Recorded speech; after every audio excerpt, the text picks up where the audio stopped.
El laberinto infernal. Ya han pasado 10 años de aquel suceso, pero lo recuerdo claramente, pues es la experiencia más aterradora que he vivido. Era mi último año en la Facultad de Comunicación y todo era perfecto. Fotografía y edición era mi materia favorita y aunque demandaba mucho de mi tiempo me encantaba estar viviendo mi sueño de niño, ser reportero. Los proyectos finales se acercaban y uno de los que más me emocionaba era el de esa materia, pues debíamos poner en práctica todo lo que habíamos aprendido durante el semestre. Sinceramente era muy bueno en eso, siempre tenía las mejores notas, pero esta vez no sabía sobre qué hacer mi proyecto. El proyecto era en equipos y teníamos que hacer un documental en vídeo acerca de algún tema interesante y principalmente captar la esencia de algún lugar, que debía tener mucha historia que contar.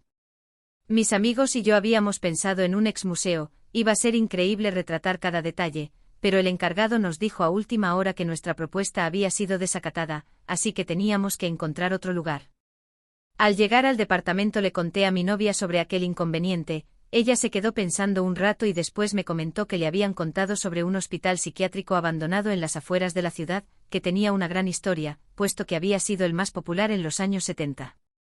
A ella le encantaban las historias de terror y por eso sabía demasiado acerca de eso, aunque para ser sinceros a mí no me gustaban mucho esos temas, era escéptico y me parecía ridículo pensar en objetos que se mueven solos o fantasmas, pero la idea no sonaba tan mal, pues podíamos hacer un reportaje cuentos de horror películas de terror independientes sobre lo acontecido ahí y grabar todo el lugar por la noche. Seríamos la sensación, pues dudaba que alguien más hiciera algo así. Hice la propuesta a mis amigos y ellos aceptaron, pero de nuevo debíamos pedir permiso. Mi novia me pidió ir con nosotros ya que le emocionaba mucho conocer el lugar. Acepté con gusto e incluso le dije que podía estar en la grabación con nosotros si es que aceptaban darnos permiso y así vivir la experiencia junto conmigo. Decidimos ir al día siguiente saliendo de la universidad. Íbamos mis 3 amigos, Pedro, Juan y Jorge, mi novia Raquel y yo. Nos llevó algo de tiempo llegar hasta ahí y en el camino íbamos planeando qué decir para que nos dieran permiso, incluso llevamos un oficio de la escuela para que fuera más fácil. Después de una larga hora de camino llegamos y la verdad nos sorprendimos cuando vimos lo grande que era el lugar. Yo no creía en nada de vibras, pero si pudiera describir la vibra de ese lugar diría que era pesada y aterradora. El hospital era enorme, la pintura que alguna vez fue blanca estaba desgastada y ahora era amarilla. Eran 3 pisos y la puerta de entrada era gigante, estaba grafiteada, seguramente por la gente que se metía y vandalizaba por la noche. Daba un aspecto espeluznante. El guardia nos recibió con desconfianza, pero después de contarle el proyecto se portó muy amable. Aceptó que entráramos y grabemos siempre y cuando no hiciéramos ningún daño a la propiedad, además nos dijo que él no se hacía responsable de cualquier acontecimiento extraño, porque en aquel lugar pasaban cosas muy raras. Nos empezó a dar un recorrido y nos contó acerca del lugar. Cuando entramos a la planta baja pude sentir cómo la piel se me ponía chinita, pues había una vibra muy pesada y aunque era de día se veía muy oscuro dentro, demasiado tétrico, incluso para mí. Las paredes estaban pintadas de blanco, pero se notaban manchas de lo que parecía ser sangre. La recepción tenía una computadora y un teléfono muy viejos, todos llenos de polvo. Así como papeles, lo que parecían ser expedientes y un libro de visitas aún abierto con la fecha del 7 de septiembre de 1966. Nos llevó a los cuartos, en ellos solo había una cama individual y una pequeña mesita de noche al lado. La pintura de estos era diferente, estaban pintados de un verde opaco y triste. Estaban llenas de rayones por todos lados, dibujos extraños y algunos tenían grafitis recientes. Después, mientras subíamos las escaleras, nos contó que ese hospital había sido clausurado en 1970, ya que se practicaban lobotomías y experimentos aterradores a muchos de los pacientes, que definitivamente nunca saldrían, pues quedaban mucho peor o muertos. Experimentaban a través de electrochoques, de encierros con los miedos más grandes de los enfermos, los dejaban sin comer, sin agua o sin dormir por días e incluso semanas, con picaduras de insectos a los que algunos eran alérgicos o con operaciones a nivel quirúrgico del cerebro. Cuando llegamos al segundo piso la tensión comenzó a crecer, en el aire se respiraba terror y desesperación, aunque nadie dijo nada estoy seguro de que todos lo sentimos.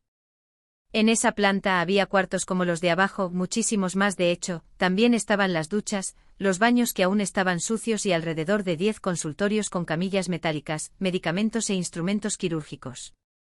En estos lugares habían fotos de los médicos así como certificados colgados en las paredes.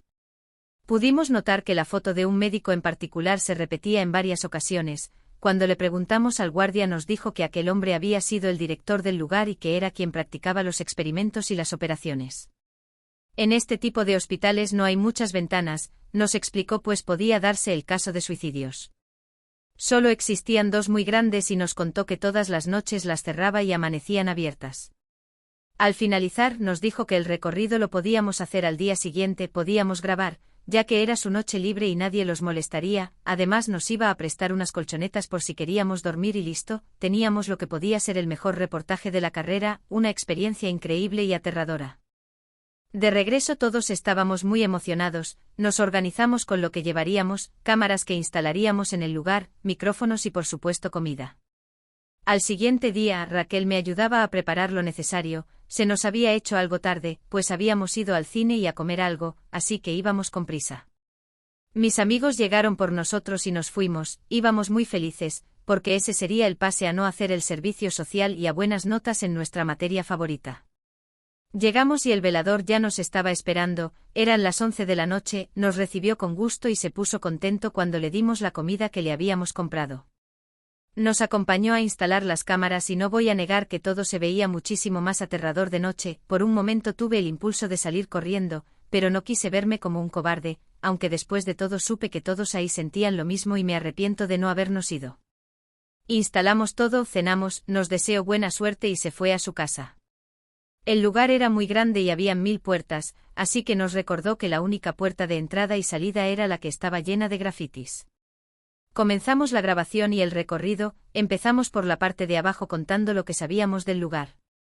Caminábamos muy despacio y sonreíamos a la cámara, todo iba normal, hasta que llegamos al piso de arriba y pude sentir la pesadez en el aire, pues a pesar de que teníamos las linternas, la oscuridad parecía consumir la luz cada vez más y el aspecto de aquel lugar, lleno de camas vacías, de paredes llenas de sangre e instrumentos quirúrgicos resultaba horrible.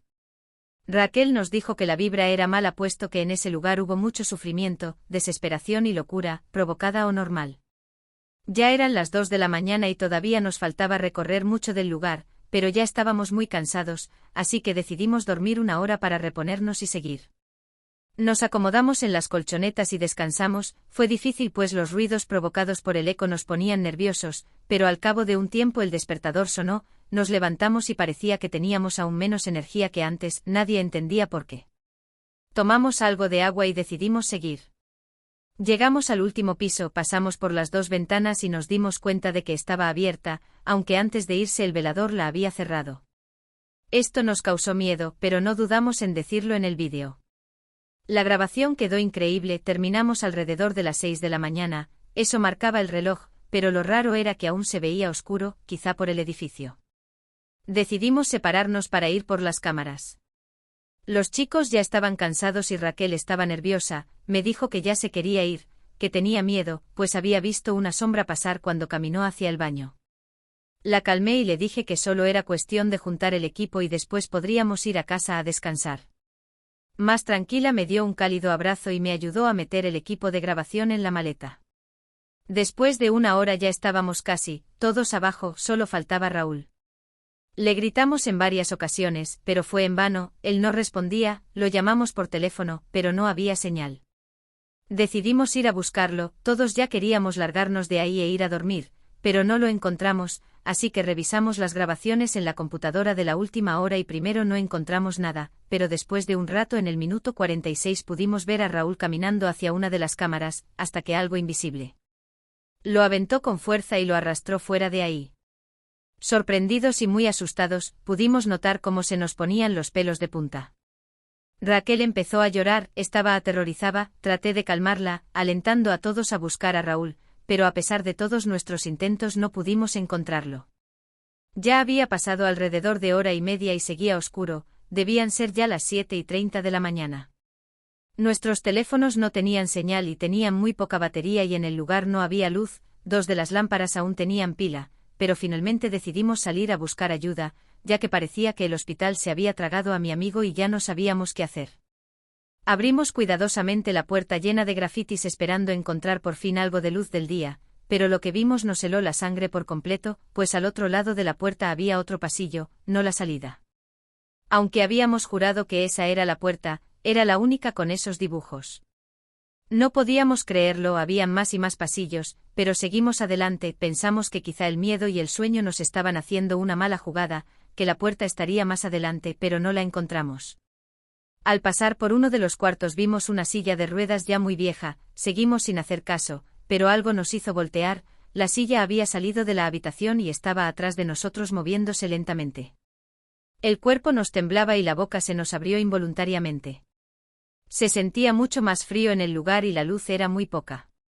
Salimos corriendo de aquel pasillo hasta llegar a lo que parecían las tuberías del hospital, donde seguimos buscando a nuestro amigo, pero era inútil. Todo olía a humedad y a podrido, pero continuamos ya que pensamos que sería la única salida. Era como estar en un laberinto, ya habían pasado horas y la salida parecía no existir. Nuestros relojes marcaban las 10 de la mañana pero seguía sin amanecer. Seguimos caminando y nos alegramos al ver una puerta a unos cuantos kilómetros, era de metal, ya oxidado por los años y en donde se supone que iría un candado no había nada, así que podíamos entrar. Al llegar a la puerta la abrimos lentamente y con un solo ojo me asomé, pues no sabíamos que nos encontraríamos, pedía con todo mi corazón que fuera la salida, pero lo que vi ahí me traumó para siempre.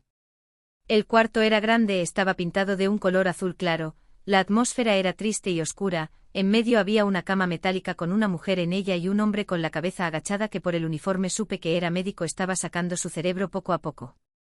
No pude evitar soltar un grito y en ese momento el hombre volteó, su cara estaba muy pálida y sus cuencas estaban vacías, de su boca salía sangre y se veía muy enojado.